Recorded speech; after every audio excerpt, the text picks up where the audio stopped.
నమస్తే రమగారు. నమస్తే జయ. రమగారు, మనం నవలల్ని తీసుకొని ఆ నవల యొక్క ఇతివృత్తం మొత్తం బ్రీఫ్గా మనం ఒక స్టోరీ రూపంలో చెప్పుకుంటున్నాం. మరి ఈరోజు ఏం చెప్తున్నారు?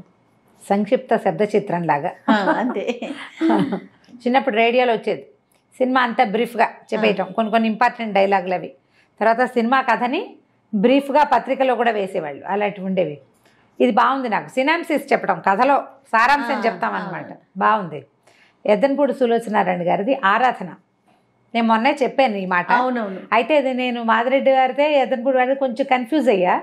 యాక్చువల్గా నేను మొదట చదివిన నావెల్స్లో ఫస్ట్ సెట్లో ఆరాధన కూడా ఉంది. చిన్న ఎంఎస్కో వాళ్ళ చిన్న బుక్ ఉండేది మా ఇంట్లో. ఒక అమ్మాయి ఏడుస్తున్నట్టుగా ఉండే పిక్చర్ ఉంటుంది, అమ్మాయి కంటి నీరు పడుతున్నట్టుగా అన్నమాట. భలే కదిలించే కథ, చెప్పలేకపోవటం. మూగవాళ్ల వేదన ఎలా ఉంటుందో చాలా బాగుంటుంది కథ. భాష కూడా చాలా బాగుంటుంది. సులోచనారాయణ గారి కథనం అసలు చెప్పడానికి వీల్లేదు, అనితర సాధ్యం. ఎంత స్టైలిష్గా ఉండే క్యారెక్టర్లు నావెల్స్ రాశారు ఆవిడ. క్యారెక్టర్లను పెట్టి సింపుల్ సోబర్ సామాన్యమైన వాళ్ళు, మన పక్కింటి వాళ్ళు, సాధారణమైన మనుషుల కథలు కూడా చాలా బాగా రాశారు ఆవిడ. సెక్రటరీ అవి చాలా ఇష్టం నాకు. సెక్రటరీ, మీనా, జీవన తరంగాలు భలే బాగుంటాయి. చాలా పుస్తకాలు నా సినిమాలుగా కూడా వచ్చినాయి. ఈ ఆరాధనని సినిమా తీసుంటారని, సీరియల్ తీసుంటారని నేను అనుకోను. ఎందుకంటే ఆరాధనలో హీరోయిన్కి మాటలు లేవు. ఓహో, మూగమ్మాయి, మూగవాళ్ళని పెట్టి సినిమా తీసేంత ధైర్యం ఉండదు జనాలకు. మరి అవి బాగుంటాయి. ప్రేమలేఖలు, సిరివెన్నెల మనం చూస్తాం, సుహాసిని, అదొకటే కనిపిస్తుంది, అదొకటే కనిపిస్తుంది. అది కూడా అది విశ్వనాథ్ గారి చేతిలో పడింది కాబట్టి ఆయన తన తపస్సుతోటి దాన్ని సాధ్యం చేసేసారు, పండించేశారు. అంతే, అవును, అందరి వల్ల కాదు. బాగుంటుంది ఆరాధన కదా. అలాగే స్టార్ట్ చేద్దాం. అనంత్ అని ఒక సివిల్ ఇంజనీర్ అబ్బాయి. అతని తల్లి, ఇద్దరు పిల్లలు ఉంటారు. ఆవిడ పెద్ద కోడలు చనిపోయాక ఓ రెండే సంవత్సరాలు అయ్యాక అతనికి మళ్ళీ పెళ్లి చేయాలని సంకల్పిస్తారు. బాగా ఆలోచించి ఒక మూగ అమ్మాయిని పెళ్లి సంబంధం కుదురుస్తారు. అమ్మ నాన్న లేని అమ్మాయి తన పింతల్లి పంచర చేరి ఉంటుంది.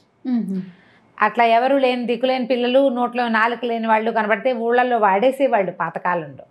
ఇప్పుడు కొంచెం జనాల్లోకి తెలివితేటలు వచ్చినాయి కానీ ఆ అమ్మాయికి ఊరుమ్మడి సొత్తు, అందరిళ్లలో పనిచేసి పెట్టడం, మంచి పనిమంతురాలు. చిన్నది ఒక 20 ఏళ్ళ అమ్మాయి. అయితే ఆ పింతల్లికి ఒక 1000 రూపాయలు ఆశ పెట్టి ఈవిడ ఈ అమ్మాయిని తన కొడుక్కి చేసుకుంటుంది. అది బాగా బతిమలాడుతుంది. అతను ఒప్పుకోడు కానీ బలవంతంగా ఒప్పిస్తుంది. అంతర్వాహినిలాగా కలిసిపోతుంది. ఆ పిల్ల మూగది, ఏమి భావాలు ఏమి ఉండవు.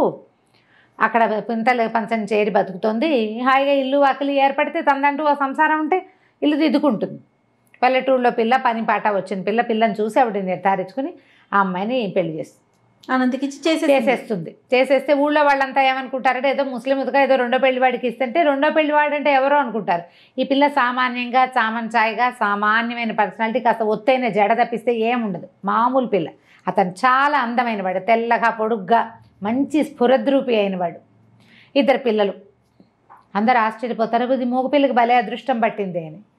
తీరా సరే మీరెవరు రావక్కర్లేదు, దూరభారం పట్నం కదా అని చెప్పి అమ్మాయిని తనతో పాటు తీసుకెళ్ళిపోతుంది ఆవిడ. ఇంటికి వెళ్ళాక ఒక 5-6 ఏళ్ల పిల్ల, ఒక 3-4 ఏళ్ల పిల్లాడు. ఈ పిల్లలు, ఈ అమ్మాయి మంచి పనిమంతురాలు కదా, పల్లెటూళ్ళల్లో పనిచేసిన వాళ్ళకి పట్టణాల్లో చిన్న ఇళ్లలో పనులకు ఏం లెక్క ఉంటాయి. మెల్లిగా అత్తగారింటో అలవాటు పడుతుంది. అతనేమి అమ్మాయి ఇంట్లో ఒక పని మనిషి కింద ఉంటుంది అంతే. అతని అమ్మాయితో ఏమి మాట్లాడు, పిలవడు, చేయడు, ఏమీ ఉండదు. అంటే ముట్టనట్టు ఉంటాడు, తన దారిని తను ఉంటాడు. ఈ పిల్ల ఇంకా మెల్లిగా ఇంట్లో స్థిరపడుతుంది. భర్తని చూడడానికి, మరి భర్త అనేసరికి ఒక ఫీలింగ్స్ ఉంటాయి కదా. మనిషి ఏమో చాలా అందమైన వాడు అతను. కొద్ది రోజులు అట్లా గడుస్తుంటే ఒకరోజు ఎవరో చుట్టాలు వస్తున్నారని అన్ని పలహారాలు అవి చేయిస్తుంది కోడలతో అత్తగారు. ఇంట్లో పని మనిషి మానేస్తుంది. ఆ పనులన్నీ కూడా ఈ అమ్మాయి మీద పడితే తన ఇల్లు, తన భర్త, తన పిల్లలు, తన అత్తగారు అనుకుంటుంది. ఎవరో చుట్టాలు వస్తున్నారని, వాళ్ళు వచ్చాక నీకు చాలా విషయాలు తెలుస్తాయని మొత్తం జరిగిందంతా చెప్తుందనమాట. తనకి తండ్రి లేడు ఈ అనంత్కి చిన్నప్పుడే. లేకపోతే సరే ఆవిడే ఊళ్ళో ఏదో చిన్న పొలం అవి ఉన్నాయి, హైదరాబాద్ వచ్చి ఆవిడ పిల్లల్ని ఇంజనీరింగ్ చదివించుకుని చాలా బాగా చదువుకున్నాడు, సివిల్ ఇంజనీర్ అతను. సరే ఏవో చిన్న పనులు చేస్తున్నాడు. ఆడపడుచులు 2 ఉన్నారు ఈవిడికి. వాళ్ళల్లో ఒకళ్ళ పిల్లని ఇచ్చి చేసుకోవాలని వాళ్ళు అడిగారు. మొదటంతా వీళ్ళతో బాగా ఉండలేదు కానీ పిల్లాడికి మంచి చదువు, పెద్ద ఉద్యోగం వచ్చే అవకాశం ఉండేసరికి వాళ్ళు అడిగితే వీళ్ళు ఒప్పుకోవాలి. ఈవిడికి ఏంటంటే తనకి కూతురు లేని లోటు తీరుస్తూ ఇప్పుడు మా పిల్లాన్ని చక్కగా చూసుకుని ఆలోచించుకుంటారు కదా, ఒకడే కొడుకు, వాడికి మంచి పెళ్ళం కావాలని. వాళ్ళు ఎవ్వరూ తన కొడుక్కి సరిపోయే పిల్లలుగా తోచరు. ఇతను ఏం చెప్తాడంటే, నేను పిల్లని ప్రేమించాను, సుధా అంటే అత్త కూతురు, ఏ అత్త కూతురుని చేసుకోమంటారో దాని ఫ్రెండ్, చాలా బాగుంటుందని చెప్పాడు. మనమే వెళ్ళి వాళ్ళ ఇంటికి వెళ్ళి పిల్లని అడగాలమ్మా అన్నాడు. ఇప్పుడు ఆశ్చర్యపోతుంది, మనం వెళ్ళి అడగటం ఏమిట్రా, బలవంతంగా ఒప్పిస్తాడు. బాగుంటుందని. తీరా వెళ్తే వాళ్ళ ఇంటికి ట్యాక్సీలో తీసుకెళ్తాడు. వెళ్ళాక ఆవిడకి తెలుస్తుంది వాళ్ళు బాగా డబ్బున్న వాళ్ళు, 2-3 ఆడపిల్లలు, ఎవరో తెలిసిన వాళ్ళు ఉంటారు. వాళ్ళు ఊరికే హలో అంటారు, కానీ పిల్లేమో బెంగాణి బొమ్మల్లే చాలా అందంగా ఉంటుంది, అపరిమితమైన నాజూకు, బోల్డంత ఆస్తిపరులు. ఈవిడ ఒప్పుకోదు ఆ పెళ్ళికి. వాళ్ళు పెళ్లి గురించి వాళ్ళు ఏం మాట్లాడరు. ఈవిడ ఆ ఇంటికి వెళ్ళి మీ పిల్లని మా పిల్లాడికి ఇవ్వండి అని అడగటం ఎలాగో ఈవిడికి అర్థం కాదు. ఇంటికి వచ్చాక తల్లి కొడుకు పొట్లాడుకున్నారు. ఆవిడ చెప్తుంది అనమాట ఈ సంగతి అంతా. తను చక్కగా కలిసిపోతుంది. నాకు ఎంతో ఇష్టం ఆ రాధ అంటే, పంచప్రాణాలు ఈ అనంత్కి. ఈవిడేమో అసలు ఆ పిల్లని పెళ్ళంగా ఉంచుకోవాలంటే నువ్వు ఎన్ని చెయ్యాలో తెలుసా, ఎన్ని పద్ధతులు మార్చుకోవాలంటే. వాళ్ళు కూడా పేదవాళ్ళేనమ్మా, మనలాంటి వాళ్ళే. క్రమంగా సంపాదించాడు ఆయన, పిత్రార్జితం కాదది. నేను కూడా అలాగే సంపాదిస్తాను, ఇంజనీరింగ్ చదివి నేను సంపాదించలేనా అంటాడు. రోజులు గడుస్తాయి. ఒకరోజు సాయంకాలం ఆ రాధని వెంట పెట్టుకుని పెళ్లి చేసుకుని తీసుకొచ్చేస్తాడు. ఓహో. తీసుకొచ్చాక ఆవిడకి తెలుస్తుంది ఆ అమ్మాయి ఒట్టి మనిషి కాదు. ఇక తొందరపడి పెళ్లి చేసేసుకున్నాడు. ఆ వచ్చిన రోజు నుంచి తప్ప మరుసటి రోజు నుంచి వీళ్ళ జీవితాల్లో సుఖం లేదు. ఇంకా మర్నాడు వాళ్ళ అమ్మ నాన్న వచ్చారు, తిట్టిపోసారు, నాన్నకు అలా చేశారు. తర్వాత కొంచెం మెల్లిగా నెలలు వచ్చినాయి. దాని ఫ్రెండ్స్ వచ్చేవాళ్ళు. వీళ్ళు మా అమ్మాయి ఖరీదైన ఇళ్లలో ఉన్న అమ్మాయి, ఇంత చిన్న ఇల్లు ఇరుగ్గా ఉంది, పరిసరాలు బాగుండలేదు అంటే ఊళ్ళో ఉన్న ఇల్లు పొలం అన్నీ అమ్మేద్దామని తల్లిని బలవంత పెట్టాడు. ఊళ్ళో పొలాలు అమ్మేశారు. ఇళ్ళ స్థలం ఎంత కష్టపడి ఎన్నేళ్ళో దాచి పెట్టుకున్న స్థలాలు మరి ఇంకేం చేస్తుంది. ఈవిడ ఒకడే కొడుకు, 40,000 ఎంతో మొత్తానికి అమ్మేసి ఇక్కడ ఇల్లు అద్దెకి తీసుకుంటాడు, అన్నీ ఏర్పరుస్తాడు, కులాసాగా ఉంటారు. మరి పెద్ద పిల్లకి ఏడాది వస్తుంది, మొదట ఒక పాప పుట్టింది. ఆవిడ వాళ్ళ అమ్మ నాన్న బాగా రాకపోక చేసి పిల్లని తమకు ఇచ్చేయమంటారు. ఈ అమ్మాయి కూడా పంపుదామనుకుంటుంది, కానీ అతను ఒప్పుకోడు. నాకు తోబుట్టులేరు, ఎవరు లేరు, నేను ఒంటరిగా పెరిగాను, నా పిల్లలు నాతోటే ఉండాలంటాడు. ఈ పిల్ల కొంచెం ఏడాది నిండేసరికల్లా మళ్ళీ నెల తప్పుతుంది అమ్మాయికి. ఈసారి ప్రెగ్నెన్సీ కొంచెం కాస్త 2 నెలలు గడిచేసరికల్లా ఇల్లు జప్తు అయిపోతుంది. తల్లి పోట్లాడుతుంది, ఇంత డబ్బు పట్టుకొచ్చావు కదా, అంతా ఏం చేశాడో మరి వాడుతున్నాం కదా. జల్సాలకి వాడేసుకున్నారు డబ్బంతా. ఇక లబోదిబో. అక్కడి నుంచి ఏం చేస్తారు, వెంటనే ఇల్లు మారిపోయారు, చిన్న ఇంట్లోకి వెళ్ళారు. పిల్లకి కడుపుతో ఉన్న పిల్లకి మందు మాకు కూడా లేని స్థితి వచ్చేసింది. అతనికి ఉద్యోగం రాలా. ఆ ఊరు నుంచి తెచ్చిన డబ్బుతో ఇల్లు అవి కొనేసి అజ్జేసి ఖర్చు పెట్టేశాడు, ఎంజాయ్ చేసేసాడు. ఈ పిల్ల అతనికి ఏంటంటే ఆ భార్య అమిత వ్యామోహం అమ్మాయి అంటే, దాన్ని సంతోషంగా ఉంచడమే కావాలంతే. సరే, తీరా డెలివరీ అయ్యే టైంకి వాళ్ళ అమ్మా నాన్న వచ్చారు, కానీ వాళ్ళేమీ వీళ్ళతో సరిగ్గా లేరు. ఇంత చిన్న ఇంట్లో ఉంటున్నారని ఏదో అంటారు. అమ్మాయి దిగులుగా ఉంటుంది. పిల్లడు పుట్టాక మా అమ్మ వాళ్ళ ఇంటికి వెళ్తానంటుంది, బెంగ పెట్టుకుంటుందని పంపిస్తారు. అక్కడికి వెళ్తే 2 రోజులు 4 రోజులకి తిరిగి వచ్చేస్తుంది, ఉండలేదు వాళ్ళ దగ్గర. వాళ్ళంతా డబ్బులు ఉన్నవాళ్ళు, అమ్మాయి పేదింట్లో ఉండిపోయింది. నాదే పొరపాటు, ఉద్యోగం లేని వాడు ఇంత ఖర్చు పెడుతుంటే ఎలాగా అని నేను అడగలేకపోయాను, నాకు తెలియలేదు, నా వల్లే మన పరిస్థితి ఇట్లా అయిందని ఫీల్ అవుతూ ఉంటుంది. పిల్లాడు కొంచెం పెరిగిన తర్వాత ఒకరోజు పిల్లలిద్దరిని తయారు చేసి, నేను మా అమ్మమ్మ వాళ్ళ ఇంటికి వెళ్ళొస్తానని పిల్లలిద్దరిని ఇక్కడ పెట్టి పుట్టింటికి వెళ్తుంది. మర్నాడు పొద్దున మధ్యాహ్నం వాళ్ళ నాన్న వచ్చి ఆగమేఘాల మీద రాసుకెళ్ళి ఎక్కడన్నాడు, నా కూతురుని చంపేశాడని కాల్ చేశాడు. ఆ అమ్మాయి అక్కడికి వెళ్ళి నిద్ర మాత్రలు వేసుకుని చనిపోయింది అమ్మ వాళ్ళ ఇంట్లో. నా వల్లే నా భర్త ఇట్లా అధోగతి పాలైపోయాడు, వీళ్ళకి మేము ఎప్పటికి పైకి వస్తాం, మా అక్క చెల్లెళ్ళ ముందు నేను ఎప్పుడు తలెత్తుకుని తిరుగుతాను. అలా దిగులతోటి సూసైడ్ చేసుకుంటుంది. ఈ పిల్లలు మిగిలిపోతారు. అది కష్టం మీద ఇప్పుడే ఏదో ఉద్యోగం, ఒక కాంట్రాక్టు లభించింది, సొంతంగా కాంట్రాక్టులు చేసుకుంటున్నాడు. ఇది మనసులో పెట్టుకో. ఆ రాధని మర్చిపోలేడు వాడు. ఆ రాధ ఒక నిర్భాగ్యురాలు, అదే ధైర్యంగా నిలబడ్డం చేతకాక, భర్తను సపోర్ట్ చేయలేక, తొలి కాలంలో తెలివి తక్కువతనంతో, తర్వాత కాలంలో బలహీనతతోటి చచ్చిపోయింది అని కోడలికి విస్తారంగా జరిగింది చెప్తుంది. ఆ భార్య మహాసౌందర్యవతి, పరమనాజుకు, అత్యంతంగా ప్రేమించాడు. ఈ సామాన్యమైన అమ్మాయిని భార్యగా కూడా ఇతను అంగీకరించాడు. తెలిసింది కదా, సరే కొంతకాలం మెల్లిగా అలవాటు అవుతుంది, లేని ఊరుకుంటుంది. చుట్టాలు ఎవరో వస్తారనుకుంటారు, వాళ్ళు రారు. మెల్లిగా ఇంట్లో అలవాటు పడిపోతుంది. ఏవో చిన్నవి ఇంట్లో వచ్చే సాధారణంగా అందరి ఇళ్లలో వచ్చేవే వస్తూ ఉంటాయి.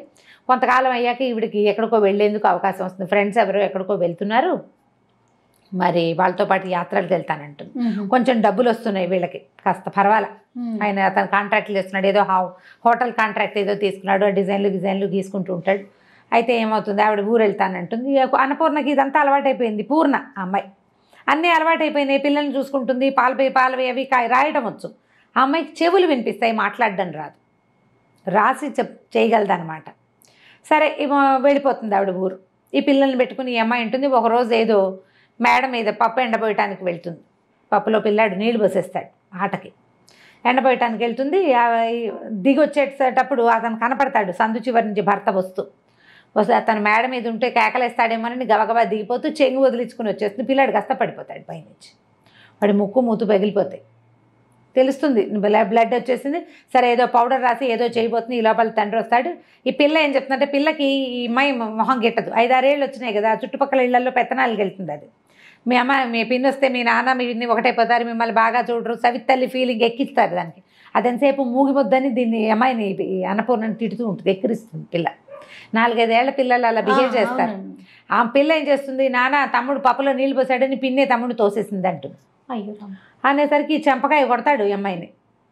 అసలు పిల్లల కోసమే కదా నువ్వు వచ్చావు, వీళ్ళు లేకపోతే నీ మొహం చూడాల్సిన అవసరం కూడా ఉండేది కాదు నాకు అని చెప్పి ఈ పిల్లాడినేమో హాస్పిటల్కి తీసుకెళ్తాడు. ఆ రాత్రంతా భారంగా గడుస్తుంది. మర్నాడు పొద్దున పిల్లాడు మాటలు వచ్చేసిన పిల్లవాడే కదా, వాడు పిన్ని నన్నేం తొయ్యలేదు, నేనే పడిపోయాను చెప్తాడు. ఆ పిన్ని దిగేశాక నేను పడ్డానని చెప్తాడు. పిన్ని అక్కడ లేదా, దిగేసింది, అయినా పిన్ని నన్ను కొట్టదు, పిన్ని మంచిది. అక్కే ఎంతసేపు పిన్నితో ఎక్కిరిస్తుంది, పిన్నితో సరిగ్గా మాట్లాడుతూ అడుగుతాడు కూతుర్ని, అలా ఎందుకు చెప్పావు నువ్వని. ఏమో నాకేం తెలుసు, పప్పులో నీళ్ళు పోసాడు, నేను కేకలేశాను, ఆవిడేం అనలేదు, మూగిది కదా అదేం అందు, పైనుంచి వచ్చింది, వెనకాల వాడు పడ్డాడు, పిన్ని తోసేసింది అనుకున్నా కోపంతో అని చెప్పేస్తుంది. ఇక ఈ భార్య పాపం అతనికి ఏం చేయాలో తెలీదు, దీనికి మాటలు రావు. ఒకవేళ నేను కాదు అవును అని చెప్పడానికి కూడా అమ్మాయికి చేత కాదు. సరే ఇంకా భార్యను కన్సోల్ చేసి దగ్గరికి తీసుకుంటాడు. మెల్లిగా ఆ అమ్మాయితోటి ఉండటానికి అలవాటు పడిపోతాడు. అమ్మాయి ఎక్స్ప్లాయిట్ చేయడం చేత కాదు, తనకి క్లోజ్గా ఉంటుంది అంతే. ఆ ఊరు నుంచి వచ్చిన తర్వాత అత్తగారికి తెలుస్తుంది వీళ్ళిద్దరూ బాగా క్లోజ్ అయ్యారు, అతను మామూలుగా ఉంటున్నాడు ఈ అమ్మాయితోటి అని. కొద్ది రోజులు గడిచాక ఈ అమ్మాయి ప్రెగ్నెంట్ అవుతుంది. అయ్యేసరికల్లా ప్రెగ్నెన్సీ పనికి రాదనుకుంటారు వీళ్ళు. వీళ్ళకి అన్ని పనులు చేసేయాలి, ఇల్లంతా ఏర్పాటు చేసేయాలి, మంత్రదండ ఉన్నట్టుగా ప్రవర్తించాలి. కానీ వాళ్ళకి హక్కులు ఉండకూడదనే ఒక ధోరణి. ఎవరికి కొడుక్కి కొంచెం ఉంటుంది, అత్తగారికి ఎక్కువ ఉంటుంది. భయాలు వస్తాయి రకరకాలు. ఇప్పుడు ఏదో ఇంట్లో అన్నీ చూసుకుంటోంది, పిల్లలు పుడితే పిల్లల్ని సరిగ్గా చూడదేమో, ఆ భయం ఉంటుంది కదా. అక్కడి నుంచి ఏం చేస్తుంది అత్తగారు, వద్దు ప్రెగ్నెన్సీ, అతను కొంచెం ముందు వెనక ఆడతాడు, ఏమై కాదమ్మా డాక్టర్ దగ్గర తీసుకెళ్ళి నిర్ధారించుకుని ఆ ఒక ఇంజక్షన్తో సరిపెడతామని చెప్పి ఈ అమ్మాయికేమో అదంతా అర్థమైపోతుంది. ఆ పిల్ల పొట్టలో ఉన్న పిల్లే నాది, అమ్మా నాన్న లేరు, భర్త బాగున్నప్పుడు బాగుంటాడు, లేనప్పుడు లేదు. ఆ పిల్లలు ఎప్పుడు పరాయి పిల్లలు, తను ఎంత బాగా చూసినా కూడా. తన పొట్టలో ఉన్న శిశువు తనది, ఆ బేబీని ఉంచుకోవాలనుకుంటుంది. ఇంజక్షన్ చేయించడానికి డాక్టర్ దగ్గర తీసుకెళ్తాడు, ఇంగ్లీష్లో మాట్లాడతాడు. అంతా అయ్యాక అమ్మాయి ప్రిస్క్రిప్షన్ ప్యాడ్ మీద వద్దు నాకు ఇంజక్షన్ చేయదు, నాకు ఈ పిల్ల కావాలని రాసేస్తుంది. డాక్టర్ ఏమో అది చూసి అతను చెడమడా కేకలేస్తుంది. తెలియకుండా చేస్తే ఎలాగండి, నేను అట్లా చేయను, ఇది ఇల్లీగలు అని చెప్పేసి ఇంటికి తీసుకొచ్చి చెడమడా కేకలేస్తాడు, బాగా కేకలేస్తాడు. నువ్వు వెధవం చేస్తావు, ఇక్కడే చెప్పచ్చు కదా ఆ మాట అంటాడు. ఇక్కడ చెప్పడానికి అత్తగారు అవకాశం ఇవ్వదు. అక్కడికి వెళ్ళాక ఇంకేం అవకాశం, దొరికిన అవకాశం యూజ్ చేస్తుంది అనమాట. దాంతో అతను ఏం చేస్తాడు, ఇక భార్యతో మాట్లాడడం మానేస్తాడు. అత్తగారు అసంబద్ధంగా ఎవడైనా సరిగ్గా ఉండదు. కొంచెం నెలలు వస్తాయి, 4-5 నెలలు అయితే ఏమవుతుంది, అతను ఏదో హోటల్ కట్టే ప్లాన్ వేస్తున్నాడు కదా, ఆ హోటల్ అంతా రెడీ అయ్యాక భార్యని పిల్లల్ని అందరిని తీసుకెళ్తాడు చూపించడానికి. తల్లిని అందరిని తీసుకెళ్ళేసరికి అలా పైకి వెళ్తుంటాడు. వెళ్ళాక ఈ అమ్మాయి కనిపిస్తుంది, వాళ్ళంతా సంతోషంగా ఉన్నది. నేనే ఏమిటో పరాయి దాన్ని, ఈ పిల్ల మీద వ్యామోహం ఏమిటి నాకు, వీళ్ళకి నేను ఎలాగో పనికిరాను. ఎందుకంటే అతను మాట్లాడలేదు, అమ్మాయి సామాన్యంగా సింపుల్గా ఉంటుంది, అతను మనిషి బాగుంటాడు, పిల్లలు అందంగా ఉంటారు. అత్తగారు తల్లి కొడుకు అతుక్కుని ఉంటారు, వాళ్ళు క్లోజ్ ఎక్కువ తల్లితోటి ముందు నుంచి కూడా. ఒక తన మీద తనకే ఒక రకమైన ఇష్టం వస్తుందన్నమాట. ఈ కడుపులో ఉన్న శిశువు మీద కూడా ఆ ఆకర్షణ పోతుంది. అంతకుముందంతా ఆ పిల్ల నాకు కావాలనుకుంటుంది కదా, ఏం చేస్తుందంటే ఇక్కడి నుంచి దూకేయాలనుకుంటుంది. మెట్లు లేని వైపుకి కాలు వేసి దిగిపోతుంది, పడిపోతుంది. పడిపోయేసరికి ప్రెగ్నెన్సీ పోతుంది. అత్తగారు అయ్యో అదేమిటి అమ్మ, కాలు చెయ్యో విరిగితే ఎంత పని అయ్యేది అంటుంది. వీళ్ళకి కావాల్సింది అదే కదా. ఇప్పుడు తీగానే మాట్లాడతారు. వీళ్ళు ఈ పిల్లని లేకుండా చేయాలనే కదా చూశారు. సరే బాగా సారీ చెప్తాడు. మెల్లిగా కొన్నాళ్ళకి మళ్ళీ లైన్లో పడుతుంది, అంతా నార్మల్గా ఉంటుంది. ఇతనికి కొత్త పనులు వస్తాయి, పరిచయాలు పెరుగుతాయి, పెద్ద ఇల్లు తీసుకుంటారు, వాళ్ళంతమంది వస్తూ ఉంటారు. క్రమంగా ఈ అమ్మాయికి ఇతనితో క్లోజ్గా ఉండాలనే ఫీలింగ్ కూడా. ప్రెగ్నెన్సీ పోయేసరికల్లా ఆడవాళ్ళకి సహజంగా ఒక అయిష్టం వచ్చేస్తుంది. అంతకుముందు భర్త అంటే చాలా ప్రీతి అవన్నీ ఉంటాయి, పాపం సహజంగా ఉండేదే కదా. కానీ పార్టీలు ఫంక్షన్లు వాళ్ళని వీళ్ళని పిలవటాలు ఎప్పుడు పనిచేస్తూనే ఉంటుంది. ఓ రోజు ఎవరో వస్తారు చాలామంది, వాళ్ళు ఒక చంటి పిల్లని తెస్తారు. వాడు తెగ ఏడుస్తాడు ఆ పార్టీలో. ఏడిస్తే ఈ పొద్దు నుంచి పని చేసుకుంటూ పిచ్చి చీర జుట్టు జడంతా పిచ్చి పిచ్చిగా పాయలు బయటకు వచ్చేసి మాసిపోయినట్టున్న బట్టలతో ఉన్న ఈ అమ్మాయి ఏం చేస్తుంటే పిల్లాడు ఏడుపుని తట్టుకోలేకపోతుంది. కొంచెం ప్రెగ్నెన్సీ పోయి ఉంది కదా, అది ఆ పక్కన పరిగెత్తుకుంటూ వచ్చి ఆ పిల్లాడిని తీసుకెళ్తుంది లోపల. పని మనిషి అనుకుంటారు వాళ్ళు. పిల్లాడు పాలు తాగిచ్చింది, ఫ్యాన్ వేసి కాస్త చొక్కా బొడదీసి కాస్త ఏదో మంచినీళ్ళు పట్టేసరికి వాడు సర్దుకుంటాడు. ఆవిడ లోపలికి వస్తుంది, పాలు ఉన్నాయి అవి ఉన్నాయి ఇవి ఉన్నాయి అని అడుగుతూ. తీరా అతను ఆవిడ చెప్తున్నాను, మీరు ఇంకా పెళ్లి చేసుకోవచ్చు. అదేంటి పెళ్ళి ఎందుకంటే, ఇదిగో నా వైఫ్ ఈవిడే అంటే ఆశ్చర్యపోతుంది ఆవిడ. అమ్మాయి అన్నాము, తను మూగది, మాట్లాడలేదు, బయటికి రాదు, పని చేస్తుంది ఎక్కువగా అని చెప్తాడు. వాళ్ళు ఆశ్చర్యపోతారు. అప్పటి నుంచి ఇతనికి ఏమనిపిస్తుందంటే వైఫ్ని అన్ని చోట్లకి తిప్పాలి, ఈ అమ్మాయిని ఇట్లా మూల ఉంచకూడదు అనిపిస్తుంది. వెనకాలకి తిప్పుకుంటాడు, భార్యను బాగా దగ్గర తీసుకుంటాడు. అత్తగారికి నచ్చదు. దీనికి ఎందుకురా మూగిది, అది ఇంట్లో ఉండేదానికే అంటుంది. అయినా అతను ఒప్పుకోడు. కాదమ్మా నేను అట్లా వదిలేను, తను వచ్చాకే నా జీవితం బాగుపడింది, ఇల్లు ఎప్పుడు శుభ్రంగా ఉంటుంది, పిల్లలు కడిగిన ముత్యాల్లా ఉంటారు, ఖర్చు రూపాయి ఎంత రూపాయి ఇస్తే అందులోనే ఖర్చు పెడుతుంది, ససేమిరా రూపాయి ఎక్స్ట్రా చేయదు, మంత్రదండం ఉన్నట్టుగా ప్రవర్తిస్తుంది, చేతిలో పని చేసుకుంటుంది. రాధతో నా జీవితం ఇలా కావాలనుకున్నా, కానీ రాధకి పని రాదు, పాట రాదు, ఏమీ రాదు, అందం తప్ప. నేను రాధని ప్రేమించాను కానీ నాకు కావాల్సింది ఇది జీవితం, ఇది ఈ అమ్మాయి దగ్గర ఉంది అని ఇంకా భార్యను తనతో పాటు తిప్పుకోవటం మొదలు పెడతాడు. కొద్ది రోజులు అయ్యాక ఎవరో ఒక పార్ట్నర్ కలుస్తారు. ఆ పార్ట్నర్ వాళ్ళ పిల్లలు బాగా తిరుగుతుంటారు. వాళ్ళకు సరోజని ఒక యంగ్స్టర్ పిల్ల ఒకటి ఉంటుంది, ఒక 20 ఏళ్ల పిల్ల. అది హ్యాండ్సమ్గా ఉన్న ఈయనకి అట్రాక్ట్ అవుతూ ఉంటుంది ఎంతసేపు. ఆనంద్కి ఇతను వెనకాల పడుతుంది, ఎంతసేపు అక్కడికి వెళ్దాం రా అని తీసుకెళ్తుంది. కొంచెం హ్యాండ్సమ్గా ఉన్న మగవాళ్ళు కనిపెట్టేసరికి పిల్లలకి అవకాశం ఉందనుకో, వీళ్ళు ఆటోమేటిక్గా కొంచెం అట్రాక్టివ్గా ప్రవర్తిస్తారు, ఫ్లర్టీగా ప్రవర్తిస్తుంది. ఈవిడికేమో ఆ పిల్ల వస్తే బాగుందనిపిస్తుంది అత్తగారికి. ఇప్పుడు నువ్వు నేను ఉంటామా, మన ఇల్లు ఎప్పుడూ నిశ్శబ్దంగా ఉంటుంది. పిల్లలిద్దరు, రెండో పిల్లాడు కూడా స్కూల్కి వెళ్ళిపోవటం మొదలు పెడతాడు. పని లేదు, పనివాళ్ళు ఉన్నారు ఇంట్లో. అత్తగారు రోజు సరోజన చేసుకుందాం వీడికి అని మొదలు పెడుతుంది. ఆ రోజుల్లో ఇలా ఉండేవి. ఇది ఎర్లీ 70s ఏమైనా రాశారా, లేట్ 70s రాశారనుకుంటా. మూడో పెళ్లి చేద్దామని ఉంటుంది. ఈ మూగ పిల్లని చేసుకుని ఏం చేస్తాడు వాడు, లక్షాధికారి అయ్యాడు, ఇప్పుడు సంపాదిస్తున్నాడు, సంఘంలో పరువు ప్రతిష్ట, నలుగురిలో బయటికి వెళ్ళాలి, ఎవరినైనా తీసుకెళ్ళాలి తనతో పాటు. ఈ పిల్లకి మాటామంతి రాదు, సామాన్యంగా ఉంటుంది. వాడు అందానికి తగిన పిల్ల కాదు. అనవసరంగా తొందరపడి ఈ పిల్లని చేసుకున్నానేమో అనిపిస్తుంది ఆవిడికి.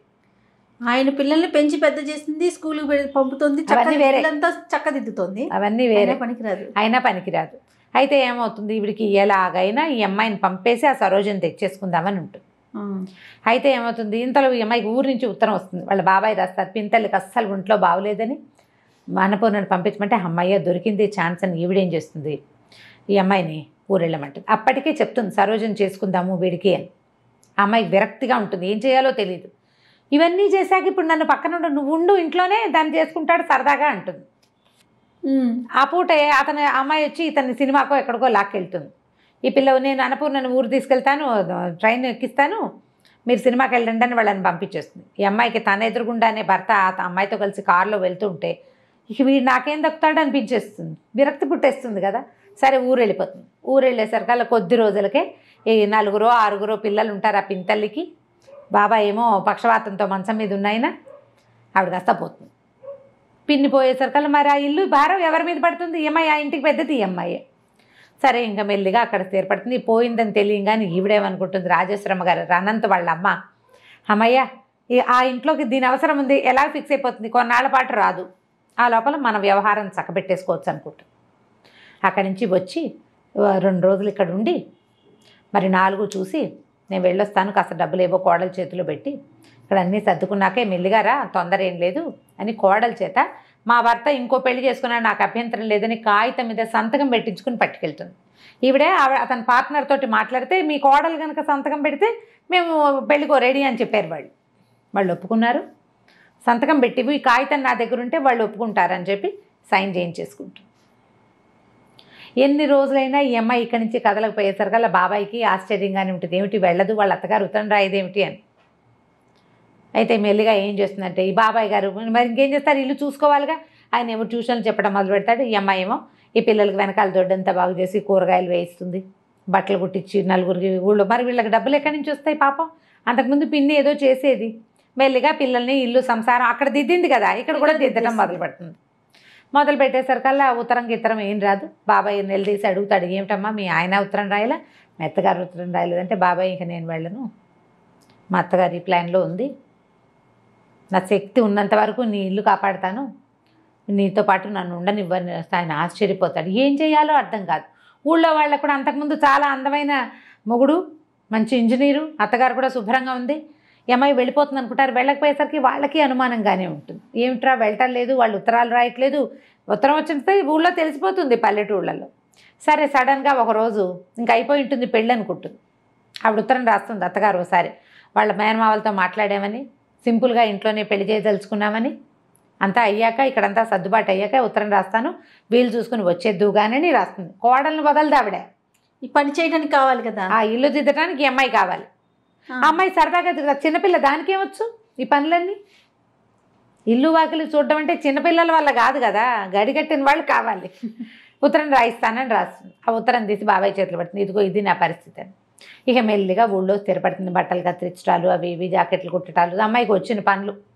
మెల్లిగా దొడ్డి వాకిలి ఏర్పరిచి చిన్నపిల్లల్ని స్కూల్కి పంపించి పెద్ద పిల్లల్ని స్కూల్ మానిపించి తనతో ఉంచుకొని వంట పని నేర్పించి ఏదో తంటాలు పడుతూ ఉంటుంది. సడన్గా ఓ రోజు టెలిగ్రామ్ వస్తుంది.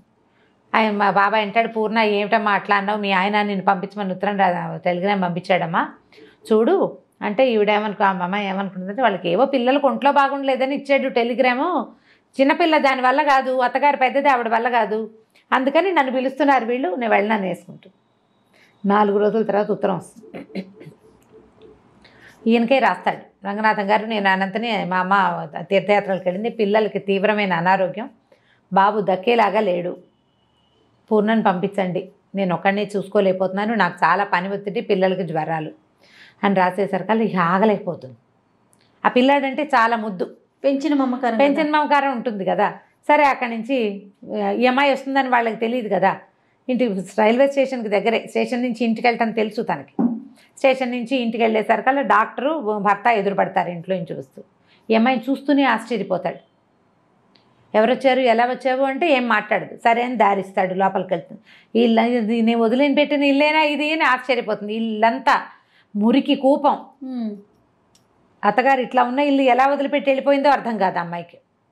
పిల్లలు మంచాల మీద ఉన్నారు, మంచాన్ని బంతిలా ఉండే పిల్లాడు బల్లిలాగా మంచానికి అతుక్కుపోయి కనిపిస్తాడు. ఆ కూతురికి విపరీతమైన జ్వరం, ఇల్లంతా మందు సీసాలు, అతని చొక్కాకి గుండీలు లేవు, ప్యాంట్ మీదంతా మందు మరకలు, ఇల్లంతా మహాలోకంలాగా ఉంటుంది, మాసిపోయిన బట్టలు ఎక్కడ పడితే అక్కడ. ఈయన టెన్షన్తో కాల్చేసిన సిగరెట్ పీకలు. ఏం చేస్తారు, అక్కడి నుంచి వచ్చాడు.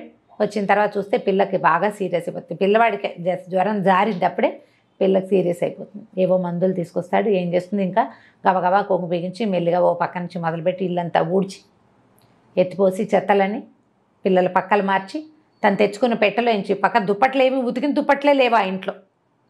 తను తీసుకొచ్చిన సూట్ కేసులోంచి తన చీరలే ఇస్త్రీ పెట్టుకున్న చీరలన్నీ మడతలు విప్పి మంచం మీద వేసి పిల్లల్ని పడుకో. శుభ్రమైన పక్కన లేకపోతే జబ్బులు పెరిగిపోతాయి.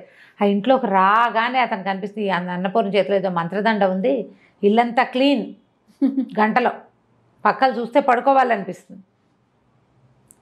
ఎన్నిసార్లు అనుకుంటాడనమాట అతను, ఈ అమ్మాయి ఉండబట్టే నా జీవితం హాయిగా ఉంది అని. అది ఇప్పుడు అనిపిస్తుంది. సరే పిల్లవాడికి ఏదో ఎప్పటికీ ఎన్ని రోజులు తిండి పెడితే వాడు కోలుకుంటాడు. ఈ పిల్ల కాస్త బాగా దిగినా వెళ్ళిపోతుంది. ఒళ్ళు వెచ్చబడితే బతుకుతుంది, లేకపోతే లేదు.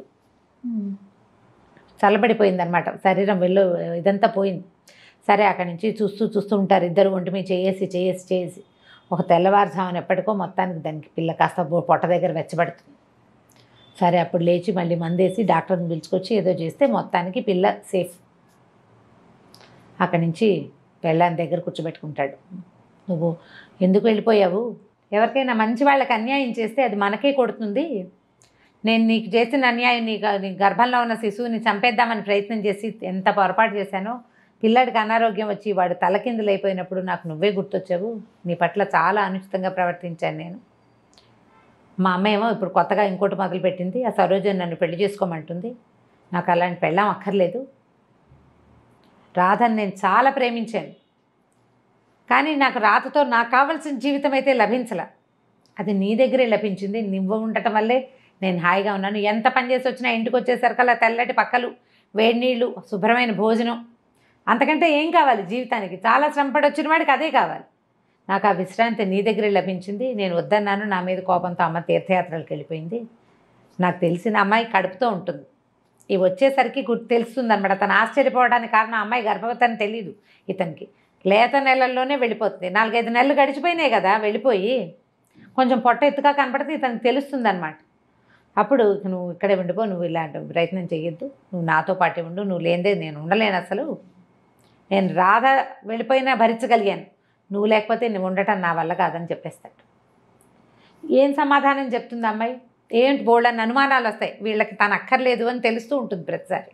ఇప్పుడు తనే కావాలని అర్థమైంది కదా, ఇప్పుడు మాటలు లేవన్నమాట. ఇంకా ఇదే లాస్ట్ సీన్. ఎంత బాగా రాస్తారంటే చిన్న డీటెయిల్స్ కూడా ఎట్లా ఒకళ్ళు ఇంకొకళ్ళని అపార్థం చేసుకుంటారు జీవితంలో. పిల్లలు ఎట్లా కొంతమంది దగ్గర అవుతారు, ఎలా దగ్గరికి రారు.